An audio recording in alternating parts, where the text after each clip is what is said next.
At the end of the day, AI content's not very good. I don't care how many prompts you've put in, it still has an aspect to it that to me is quite obvious. Welcome to the Agency Hour podcast, where we help web design and digital agency owners create abundance for themselves, their teams, and their communities. This week, we have Rachel Hernandez, Marketing Director of the Hoth SEO, joining us to help us elevate our SEO knowledge. In this episode, we explore link insertion, how AI overviews are going to impact the way we search, the myths surrounding link exchange, and the problems with using AI to write your SEO content, and much more. If you'd like to know what a marketer does for a marketing company or what SEO tactics an SEO company would focus on, this episode is for you. I'm Johnny Flash. Stay with us. Before we dive in, first a quick word from our sponsor. You're just one website crash away from losing a major client, damaging your reputation and putting your entire business at risk. The thought of it keeps you up at night, wondering if you're doing enough to prevent the worst. But what if you could eliminate that risk altogether? Conversio's white glove service is the answer. Our expert team provides proactive support and management so you can focus on growing your business, not worrying about hosting. We've got your back. With Conversio, you get real-time access to our team of experts via Slack and a tech stack that scales with your business so you can take on high-stakes projects with confidence and reap the rewards. Don't wait until it's too late. Discover more at conversio.com. Hey, Rachel, how's it going? Hey, doing well. Thanks for having me. Yeah, so glad to have you on here. So for those, where are you located? Because I'm always just curious about where people are at. So I'm in Asheville, North Carolina. Okay. Oh, I love Asheville. So are you close to the Biltmore by any chance? About, I would say a 10-minute drive, maybe a little. Oh, okay. Have you Yeah. been to it? I'm assuming you Yeah. have, right? Yeah. It's beautiful.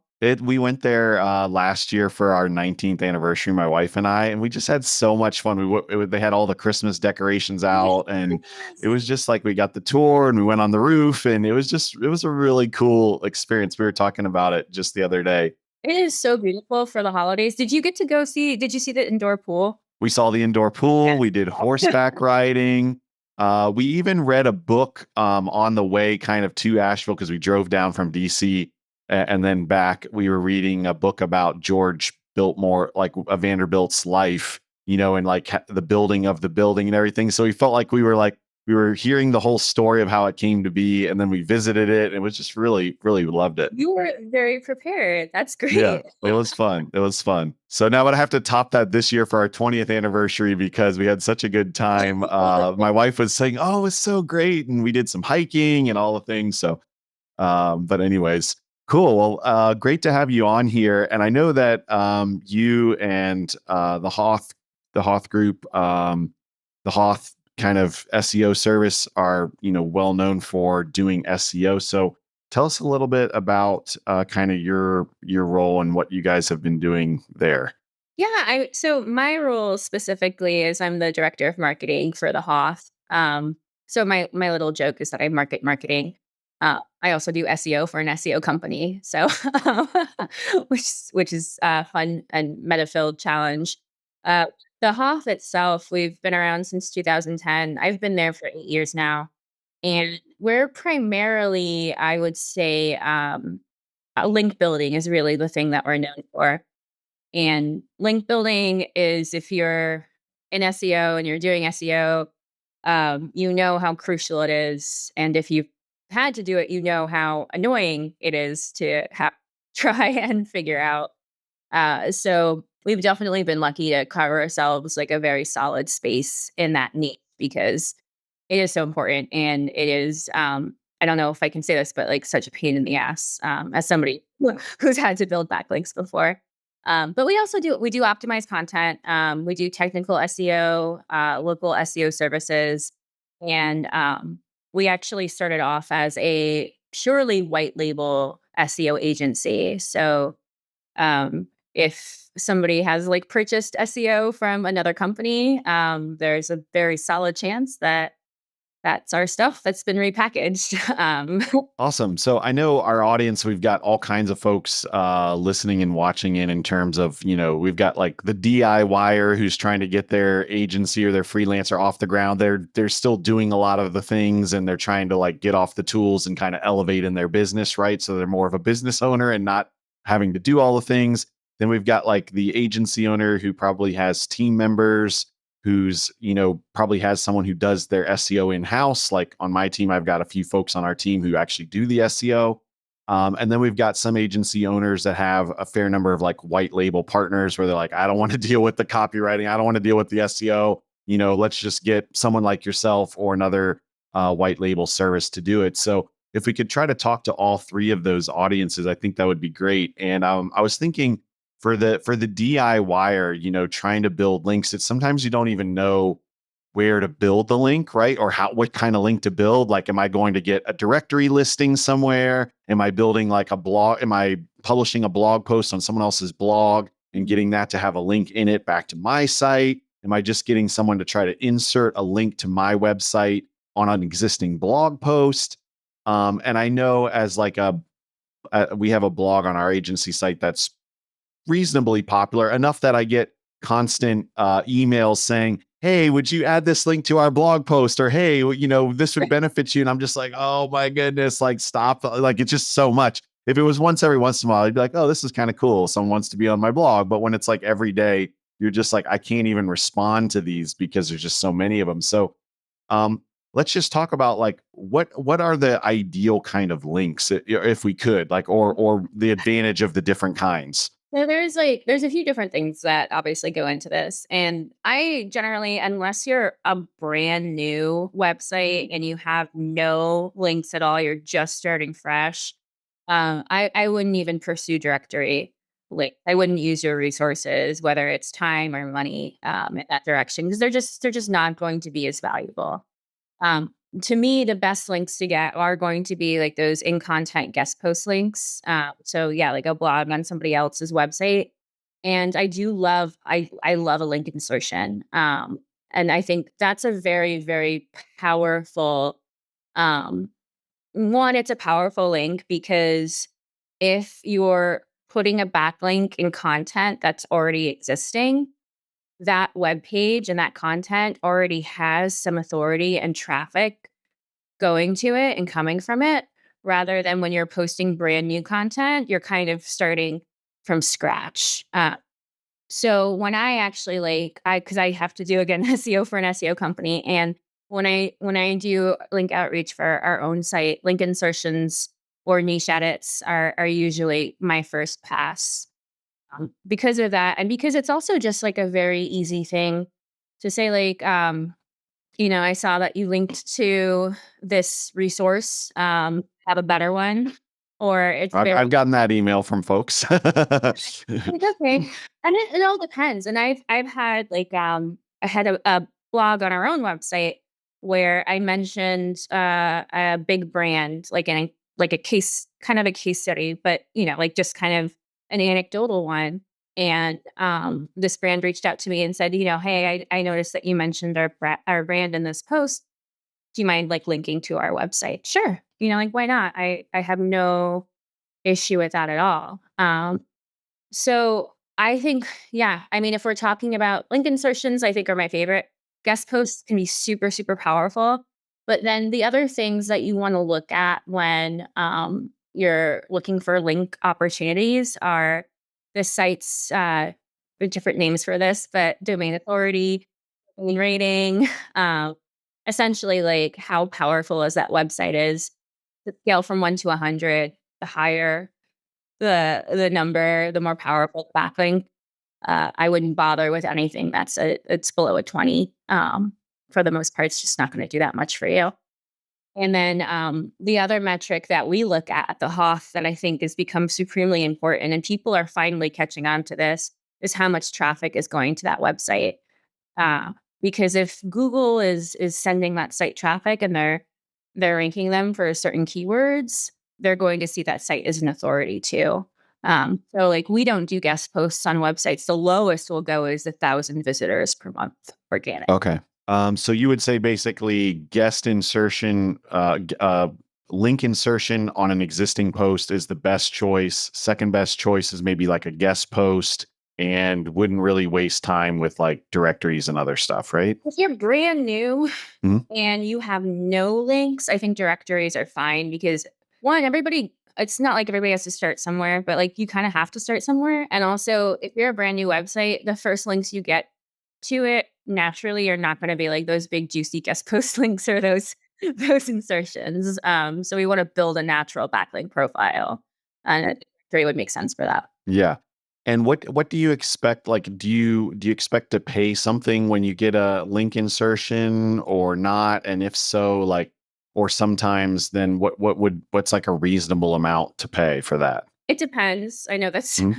the Mhm. cliched marketer answer, Yeah. but it does. I mean, it depends on the website. It depends on, whether or not you can also offer something. I do, again, link outreach for our own website. Or it's similar when I do influencer outreach for our website. Sometimes I'll say, can you create like a post about us and I can give you this thing that you can review? And some people say yes, and that's great. Some people say, I want $1,000 for that post, and that's a different animal. So it really depends on like who you're talking to and who you're and what you're working with and what your budget is. And that's why I mean not to like just shill. I'm not here to just shill our stuff, but working with a vendor who has like these established relationships with different websites and different brands is super useful because it kind of takes all that negotiating stuff like off of the for you. They handle all that stuff for you. Love it. So, I mean, just for the DIYer out there, it could be anywhere from what would you say, like, I mean, I guess it all depends, but if we're just talking about a link in existing blog post, I mean, I guess it could be as cheap as free or like $25, and it could probably go up to like several $100s, right? Depending Yeah, on. they're getting a link for $25, it's not gonna be a good link. Okay. Like, Okay. yeah, I mean, I would say, when you get, a response like that, you're usually gonna be spending at least a few $100s, and that's really on the lower end. Okay. What I recommend generally, ideally, is, offering up an exchange. So, a lot of people say, like, link exchanges, um, don't work, and that's when, like, you reach out to a site and you say, "If you link to me, I'll link to you." Um, I think that's a myth. I think there's a lot of evidence to show that those link exchanges do work, and the vast majority of sites, like, if one site links to you, they're going to like, that's just kind of natural if you're playing in the same sandbox, if you're in the same industry. That's usually what I would start with. Uh, you link to me, I'll link to you. And I personally have never paid for a link to our website. I always kind of try and figure out either if it is a value add, like I have this source for you, or I see you mentioned our brand, Mhm. or we can do a link exchange. And that's generally And how much does it matter on like the no follow versus like the follow and like where the link goes and that kind of thing? yeah, it does matter. Mhm. It matters in the sense that like do follow is always going to be more powerful for an SEO perspective. So if you're really trying to put some dollars behind getting a page to rank with a specific backlink, do follow is always going to be preferable to no follow. The page it's pointing to is always going to see more results, like more dramatic results than your website as a whole. And then on top of that, anchor text or the text that's hyperlinked matters as well. So yes, ideally, like you would have a keyword or an exact match anchor text. That being said, if you are pointing all of your links to your money pages, if all of your anchors are exact match, if all of your links are do follow and you don't have any no follow links, that is a red flag. That is saying like, to Google, this is unnatural link building. And they're going to ding you because that just doesn't happen in the real world. So you want a variation. Absolutely. But I would not spend if I was to spend money, I would not spend money on a no follow link. This is super helpful just because I think there's a lot of like, hey, what works, what doesn't work. And I think like you've kind of like at least for the link building part, I think that's helpful. And it is still a lot of work. I mean, even if like, okay, I want a link insertion and I don't want to pay more than a few $100s and I want it to be a high domain authority, it's a lot of work. You got to find those sites. You have to send the message, make sure they have a high enough authority and traffic. You got to reach out to the right person. You got to figure all that out. I mean, it's very time consuming. So I think having someone like you all be able to just take care of that is such a relief, in terms of being able to do that. And they could still potentially even do some of their own SEO internally and just say, hey, we're going to have the Hoth do our link building or whatever, right? If they wanted to, and you guys could take care of that. So there's lots of options, I think, for that. What are you seeing in terms of this is kind of shifting gears a little bit, but in terms of like, I type in something on Google and now I'm not getting like a search result of a real person. It's saying like, hey, AI generated this response for you. And I'm like, do I really want to like trust this or not? It probably depends on what it is, but it's, so how is that stuff impacting like SEO, and like, is Google just going to eventually replace all of us with like their own answers, and um, sites could be suddenly like irrelevant, right? Like WebMD, which you would normally maybe go to for like medical like advice or something like that, right? Now maybe it's just going to be Google's bot, generating all the medical things. It's going to say this is not medical advice, but then it's going to say all the things that you want to hear. So I mean, how do you think that's going to impact things? Yeah, that's a really good question. And it's well, I'll start with this, which is Hmm. that the AI overviews is fairly new. And they actually just launched a new UI today, that I'll talk about in a second. But Google has like, this isn't new, even though this particular aspect of it is. I can't remember the last time I did a Google search and just saw, like, a list of, like, blue URLs attached to a website. Like, there have been the knowledge panels now, there's the YouTube results. People also ask, if it's a shopping query, they have, like, the map and the stores that are closest to you, and they have the filters. And so, like, it's always kind of been moving in this direction. And that's because Google does, want to improve the user experience for people who are punching in queries. You don't always wanna have to go to a website to get to what you want, and that's okay. Um, so AI overviews is just kind of an extension of that at this point. I don't necessarily think that Google is going to make it so that we never leave that page, because then their paid ads would be, Google paid ads would be irrelevant. Like, they want us to also buy those sponsored slots, and if those slots are the only ones that exist, they are not in with the organic results as well. They're not going to mean anything, and nobody's gonna click on them. So I think we're safe for now. With AI overviews, I think what we're going to see is, a loss of direct traffic to your website via organic.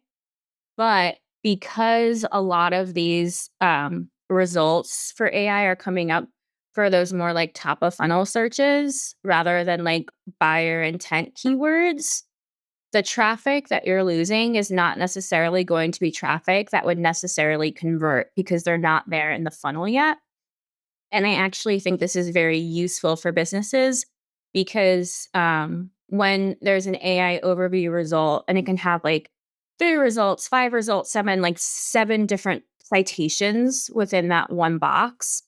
It shows your brand, it shows the logo, and as of, today, I'm not sure when this is going live, but, each element of the answer, the AI overview, points to a citation to a particular website. And if you click on that citation, it will take you to the website as well. Um, so I think in terms of like top of funnel brand awareness, if somebody is doing a lot of searches related to your field and you're consistently showing up in those AI overviews, that's good. I think that's actually really good for you. That's a lot of really nice recognition.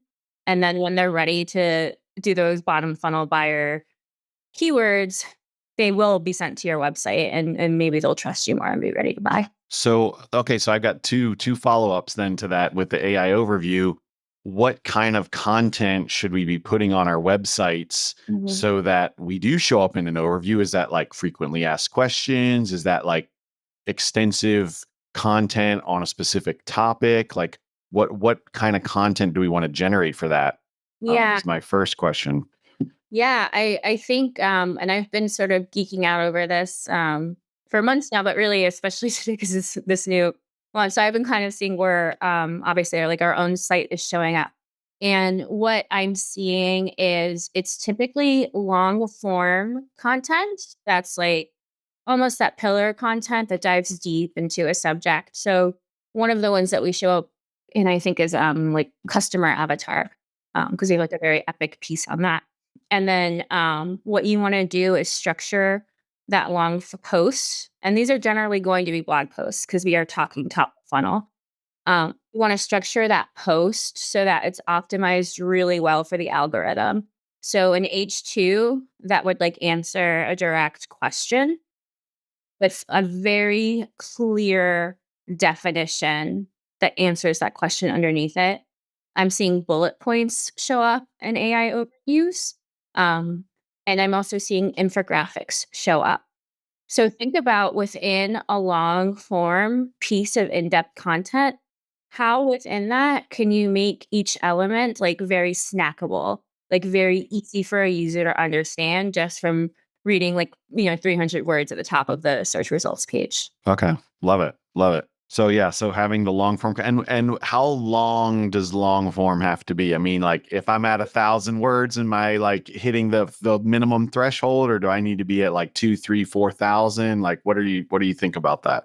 It's dependent on the keyword or like what your topic you're trying to optimize for.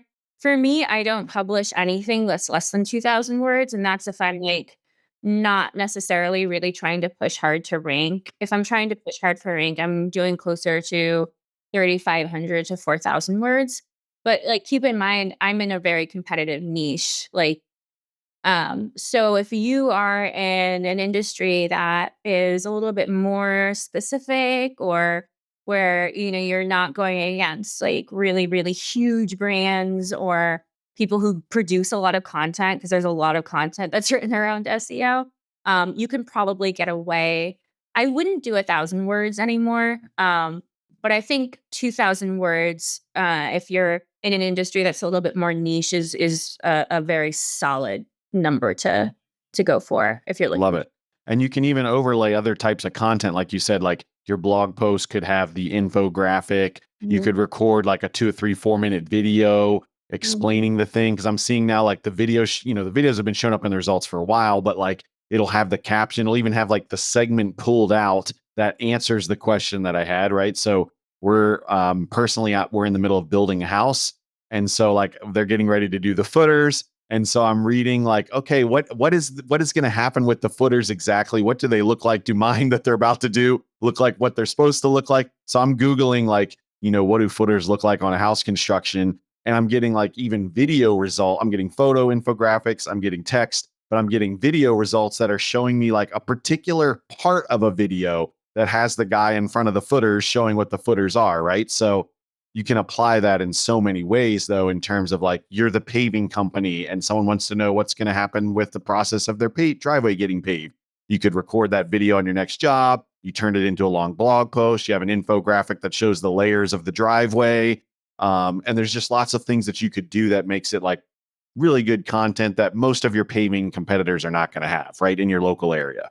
I love that. Like, a metaphor that I've used recently is think of like the search engine results page as like a monopoly board.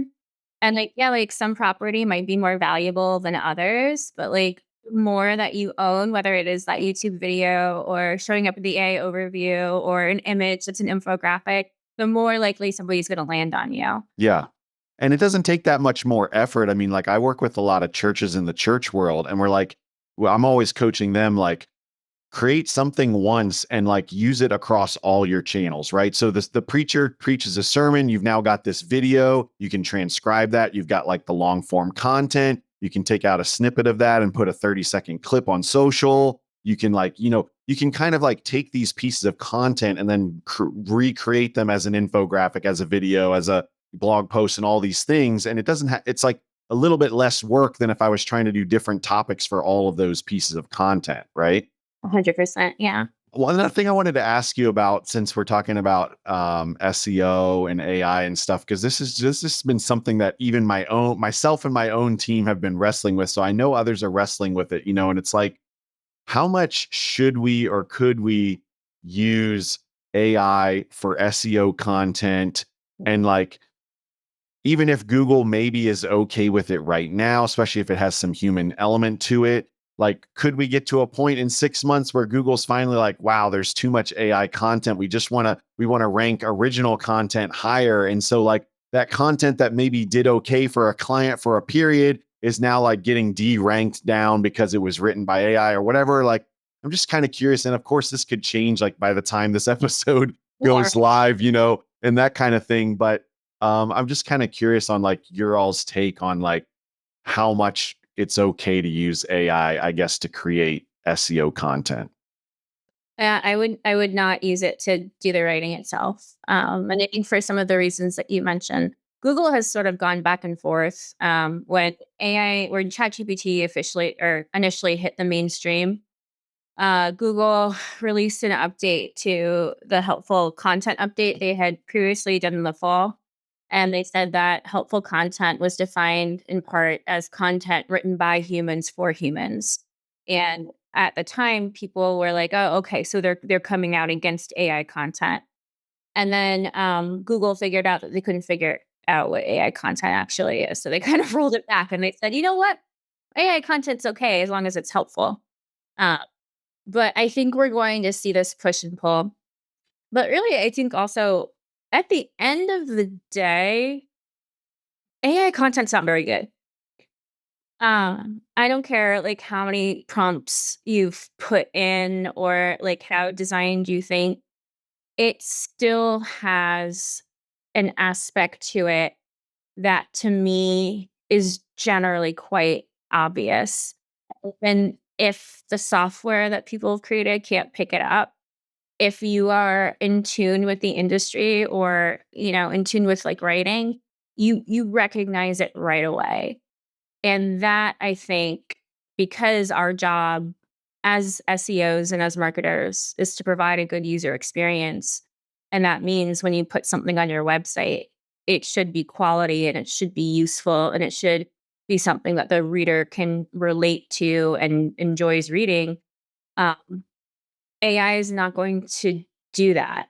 And even as it advances, if AI becomes the perfect writer, if everybody is using it, then everything still sounds the same.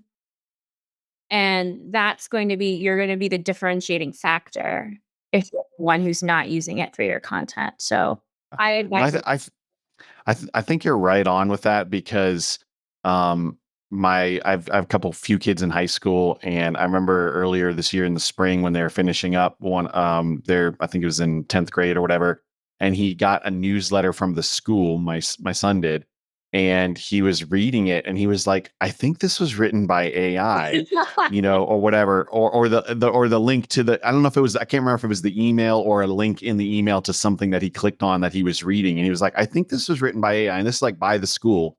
And then like he puts it into the AI detector and it's like 91% yeah. like likelihood written by AI.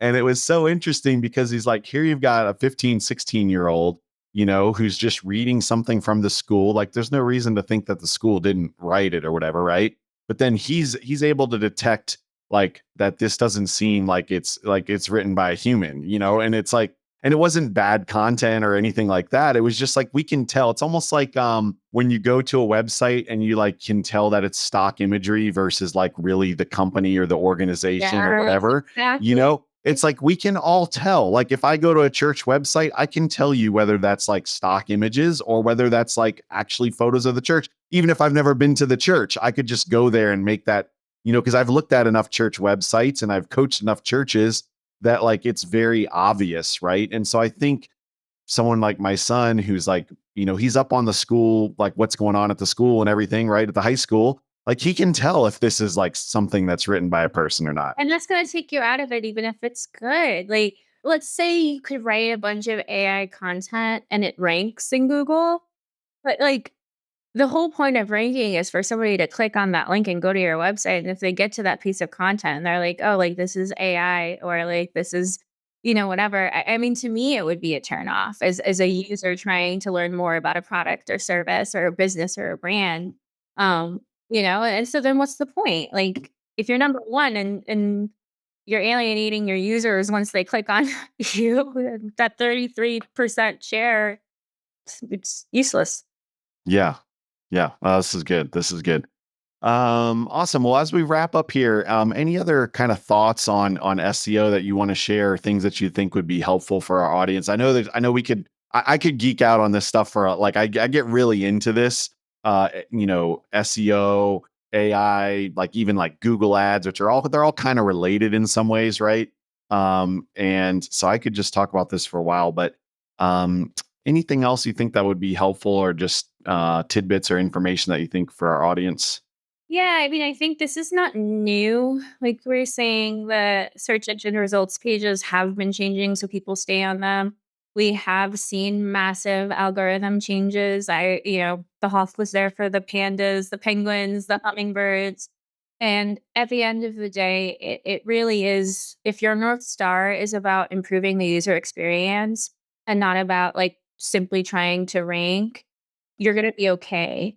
If you're just trying to kind of game the system or find the easy way in to get your site to rank in Google, you're not going to make it. But if you're focusing on the people that you're trying to serve, you'll be able to survive any sort of technological change because that's what that's what these search engines are trying to provide and trying to do. So, Love it. Love it. So good. Rachel, thank you so much. Really enjoyed this conversation and hope to get to connect with you again soon. yeah, thank you so much. It's a good time. Thank you. Thanks for listening to the Agency Hour podcast, and a huge thanks to Rachel for joining us. Okay, folks, remember to subscribe and please share with anyone who you think may need to hear it. I'm Johnny Flash. Let's get to work.